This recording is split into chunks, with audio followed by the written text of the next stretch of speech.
Alright, so today we will be discussing about age of the earth.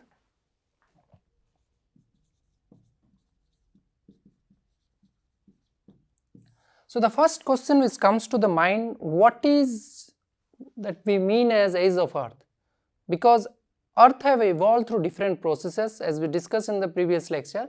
It started with a very small objects like the chondrules, and subsequently it formed 10 kilometer size planetesimals, then protoplanets, then planets. But during the process, when you try to estimate the age of the earth, what is that we are trying to constrain? So traditionally, or for consistency, the scientists have identified that anything that is 60% of mass accretion of the planet may be considered as the age of the earth. So to keep it consistent, we define the age of the earth as the time when 60% of mass accreted. But now technically, if you see, and when you try to constrain the age of the earth, it is not so straightforward to find the age of mass accretion. So in the process, we actually end up finding the age of the solar system or the first solid when they formed, and that's what we will be referring as age of the earth for the time being. So basically what we will do is, we'll try to see when did the formation of small solid objects like the chondrules as the age of the earth. Of course, you know that this is 4.54 with an error of about 1% into 10 to the power 9 years. This is what the best estimate that we have right now for age of the earth, and I will discuss in the today's lecture how do we constrain this age. This age actually comes from radiometric dating of primitive meteoroids.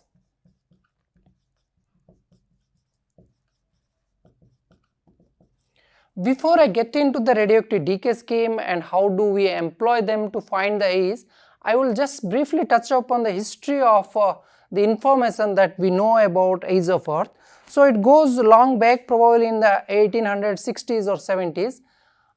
Kelvin came up with a suggestion that if we can start with a hot liquid like our own planet, and if you try to cool it down, the amount of time it will spend from the hot body to bringing down to today's temperature will be the age of earth. And based on that assumption, Kelvin could come up with a estimation of 20 millennia as the age of our own planet. But in this process, he missed out two important things. The one is the energy that is produced during radioactive decay,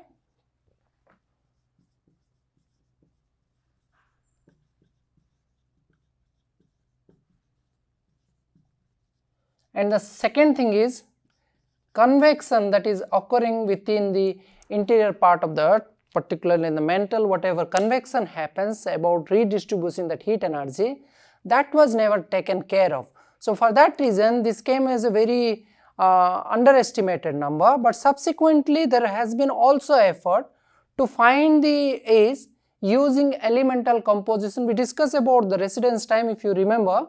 What someone have done is, if you see that the ocean sodium concentration, total ocean sodium concentration, and if you divide that with the supply of sodium from continents, so let's say if this is in mole and the unit of this is in mole per year, then you end up getting a time estimate, and that comes around 100 millennia. And this was another way through which initial part of our understanding of the age earth. So basically the primitive or the preliminary estimates of the age of the earth was about 20 millennia, 100 millennia. Even there was a approach through which someone took a gas nebula from which the sun has came up, and they try to compress and try to see when did the sun will form under the gravitational collapse, and the temperature that you see in the surface, can they reproduce. Those things also came around 20 to 100 millennia, because the heat produced within the body through the fusion process, the nuclear reactions, they were never taken account of. But these estimates were corrected using radioactive decay scheme. So before I'll go through this, I must mention that these estimates actually comes from uranium lead dating scheme. But to keep it simple, because you are first time getting introduced to radioactive decay scheme, I'll discuss about a very simple isotope systematic like rubidium strontium dating scheme today, so that you get an idea that how a isotopic radioactive decay scheme can be used to find age of anything. But for today we are focused on age of the earth.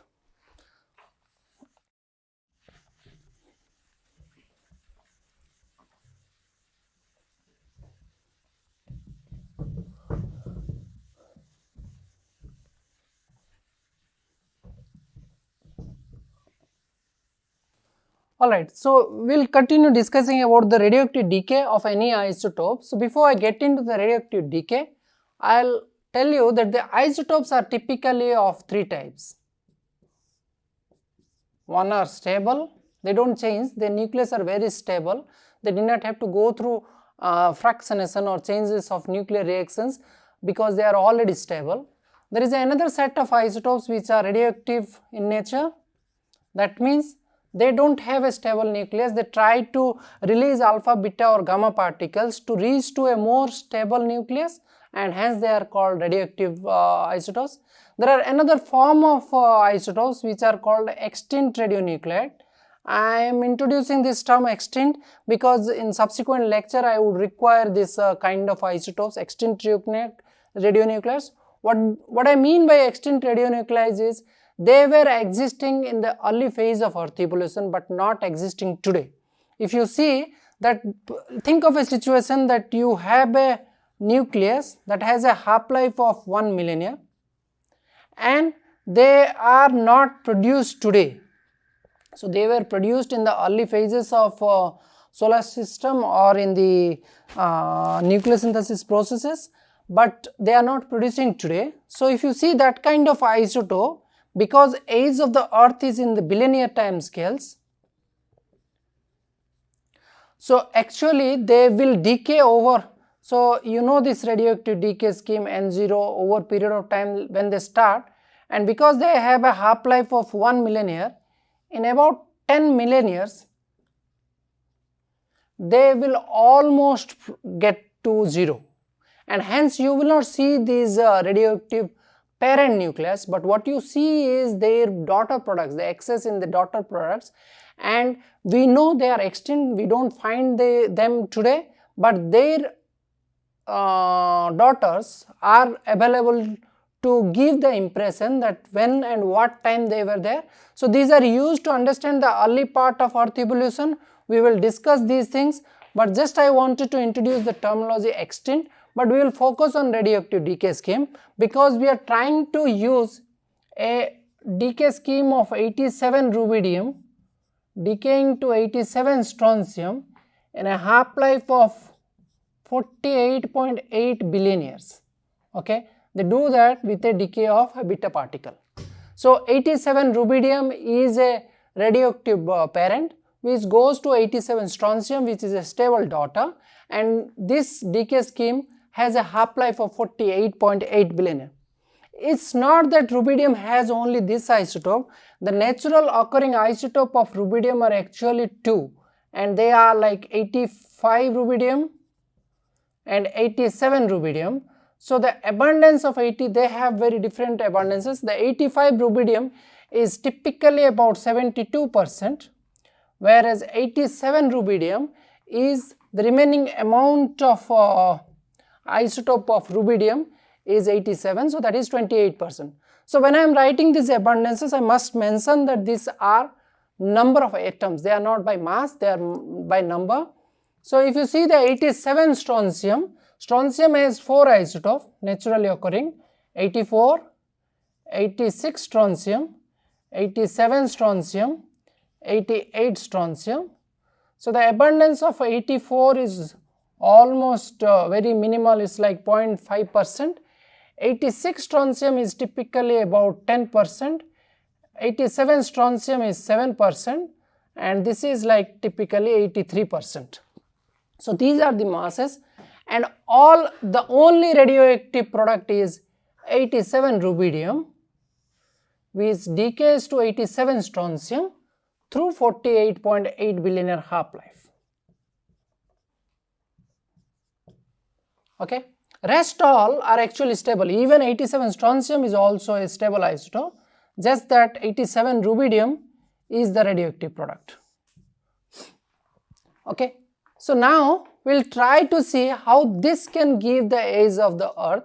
So you know that the radioactive decay scheme, which mentions that dN by dt, number of atoms of a radioactive isotope, is proportional to the total n at a given point. So if you try to solve this, dN by dt is equal to minus lambda n, where lambda is a constant, it is a decay constant. So if you try to integrate these, rearrange and integrate,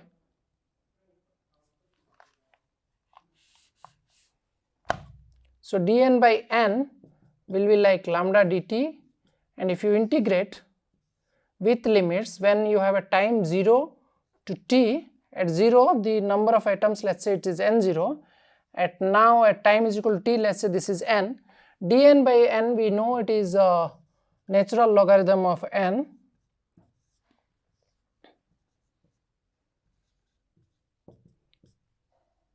minus t minus 0. So this comes as log n by n0 is equal to minus lambda t. So this means n is equal to n0 e to the power minus lambda t. So this is the equation. If you try to find out the half-life, of course you can put n is equal to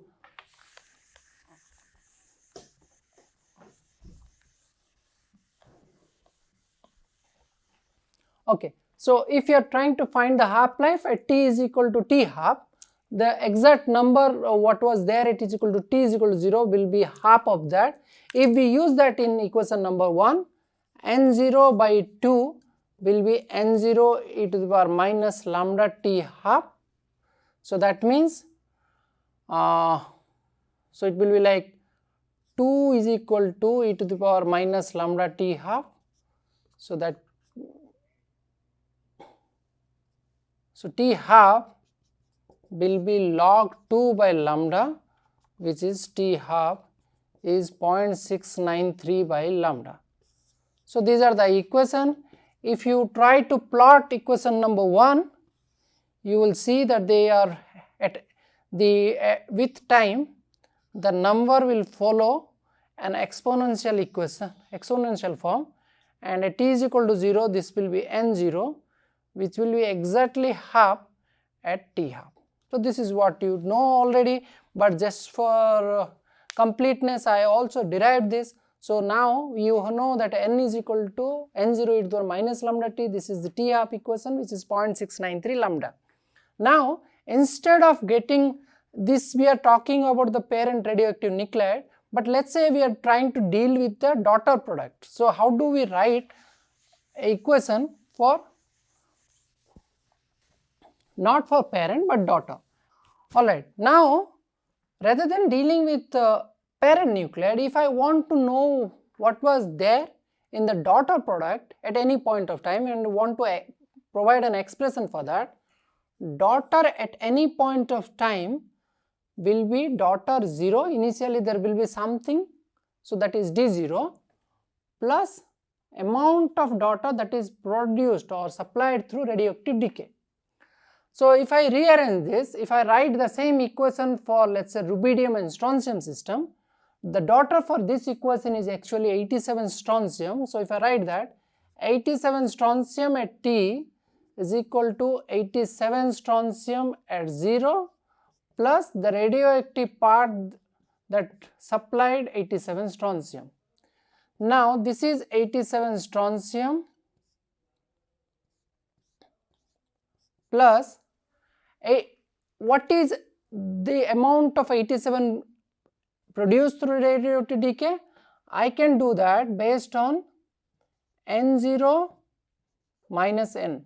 What does that mean? N0 is the total number of parent nucleus that was existing from the beginning, and then you have left with some amount today. Let's say we start with a rubidium of 100, and over period of time it decay, and now I have 70. So this is t is equal to 0. If this is t is equal to t, then 100 became 70. So this 100 minus 70, which is 30, amount of 87 strontium produced. So that is what I have written here. So if I rewrite that in terms of rubidium, 87 will be parent for me is actually rubidium. So 87 rubidium at t is equal to 0 minus 87 rubidium at t is equal to t. Right?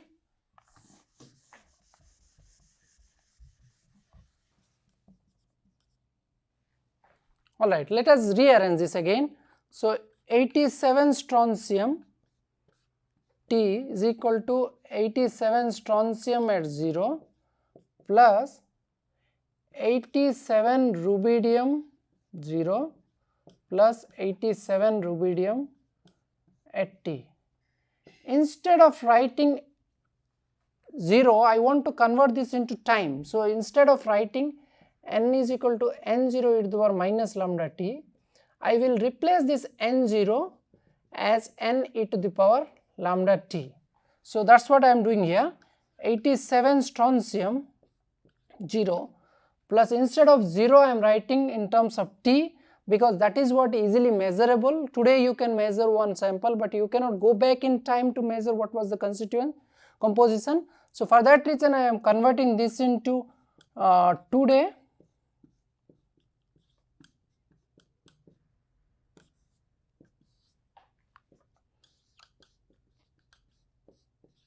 So now I can take out, so I have missed something here. So there should be a 87 rubidium T. So now 87 rubidium at T is common for both the terms. So this becomes e to the power lambda T minus 1.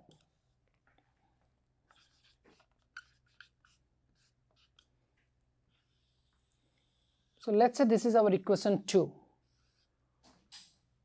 Basically equation number 3.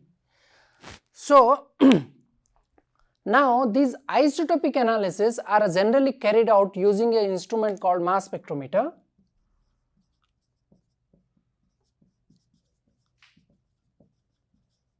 And this instrument gives a precise number when you are measuring isotopic ratios.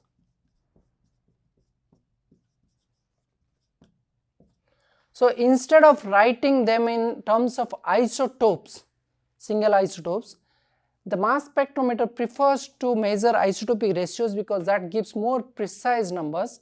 And if you do that, in this case, let us normalize this with a stable isotope. And let's say we do that with a nearest isotope of strontium, which is 86. If I divide, because that is a stable isotope, if I divide, it should be fine because there is no time dependent factor is there. If you divide this equation with 86 strontium, the same equation 3 becomes 87 strontium by 86 strontium will be 87 strontium by 86 strontium plus 87 rubidium by 86 strontium e to the power lambda T minus 1. You please remember, because I have taken 86 strontium T here, 86 strontium 0 here, 86 strontium T here very easily, mainly because at T is equal to T or T is equal to 0, the 86 strontium abundance is not going to change because it's a stable isotope, and hence you can divide that using this equation. So this equation is called Isochrone equation.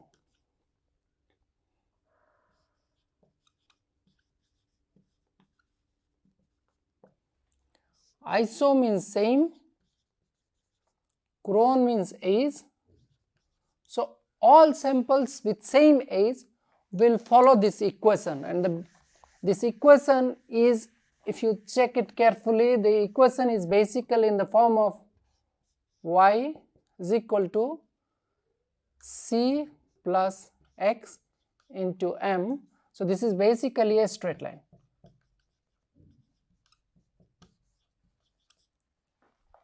Now think of a situation that you have one sample and you want to measure the age of that sample using rubidium strontium systematic, and if this is the equation that you have to use, then what you have to do is basically you take 4-5 samples, those who have same age. In the y-axis you plot 87 strontium by 86 strontium. In the x-axis you put 87 rubidium by 86 strontium, because they are the ordinates and abscissa in this plot. So if you assume that they all started with 87 strontium by 86 0, this number, and at t is equal to 0, let's say you have 4 samples, 1, 2, 3 and 4 samples. Over period of time, rubidium will decay, so there will be a loss of rubidium. 87 strontium will increase, so there will be a gain. So basically they will follow a straight line like this.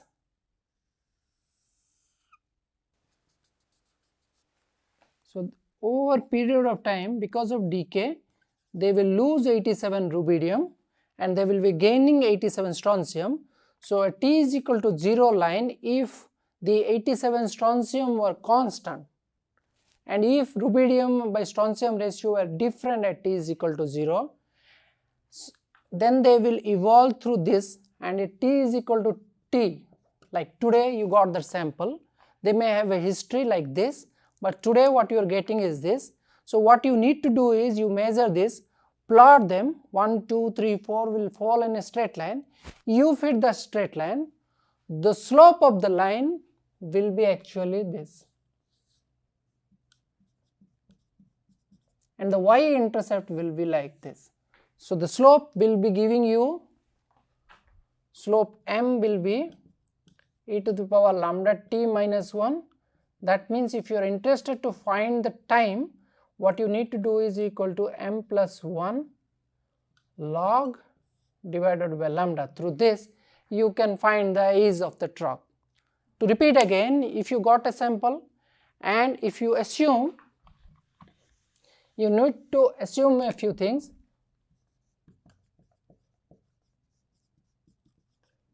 One is, to start with, all sample had same 87 strontium by 86 strontium at t is equal to 0, and you need to have a heterogeneity in 87 rubidium by 86 strontium at t is equal to 0, because if rubidium by strontium ratio are not different, they will fall on a single line.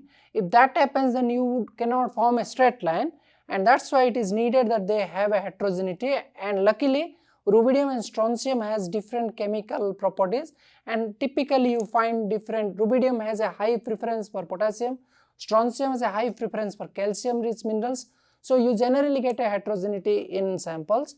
And the third thing is a closed system, which means there has been no gain or loss of strontium and rubidium since its formation.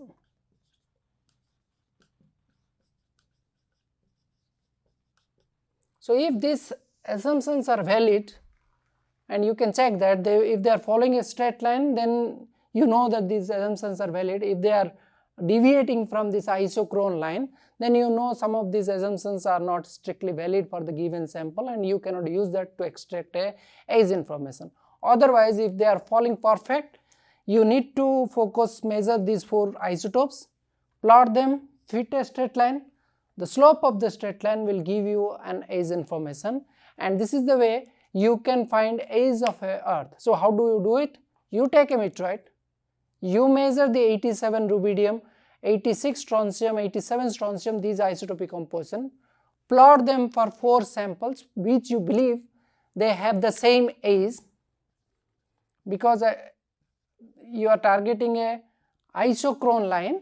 That means you have to take 4, let us say you take 4 chondrules or something like that which you believe they are forming at the same age, plot them, fit a straight line, extract the slope information, that will give you the age information. Through this process you can find age of a earth.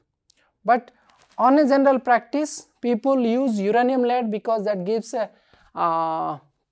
the error associated with uranium lead is relatively lesser compared to rubidium strontium. So in subsequent lectures, probably when you read isotope geochemistry courses, there you will learn in detail how uranium lead is used for finding the age information. But for today, this should give you information or knowledge about how a radioactive decay scheme is used to find age information for earth or any sample. Thank you.